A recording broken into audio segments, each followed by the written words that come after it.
Oh my, this was how an adaptation of the manga of One Piece should be done.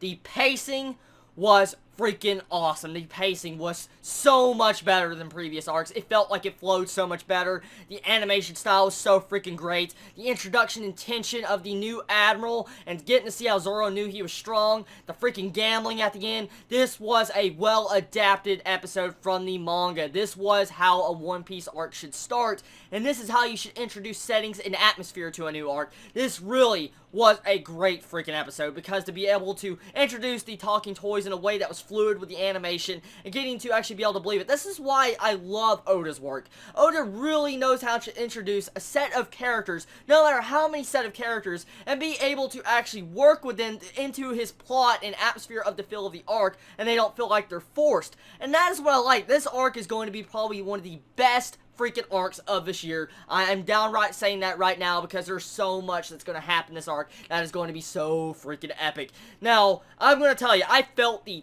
tension of this episode. As a manga reader, I knew what was going down. But I'm going to tell you, and if you're an anime-only watcher, you probably know by now that the blind dude is actually an admiral. I mean, they show it in the freaking opening. I mean, that's painfully obvious he's an admiral. But in the manga, we did not know he was the admiral. So, at this point in time, we never knew who he was. So, now that you know he's an admiral, it kind of ruined the tension a little bit between Zoro and this mystery guy that was blind.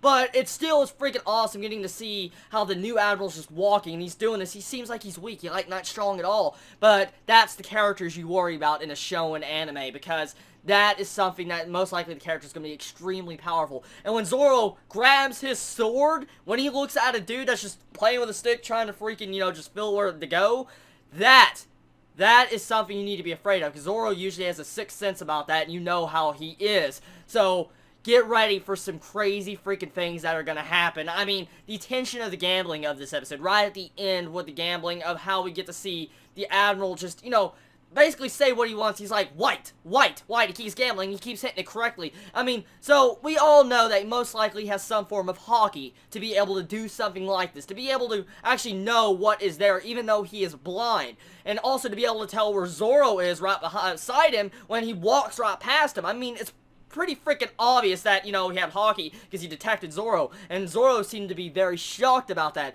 And if, this new Admiral was really intended on attacking Zoro, he would have. And would have Zoro stood a chance against this Admiral? That is the big freaking question. I mean, if that Admiral was to attack Zoro at the time when Zoro got a little bit hostile, what would have happened? I mean, who would have won? And that is a big question. Now, let's talk about the gambling of this episode, the real major point of, right at the end of this epic cliffhanger. I knew this episode was probably going to end around that part, actually, the way they were doing with the pacing once I saw it, get really up to that point. So it's I was really excited to actually get to see this already.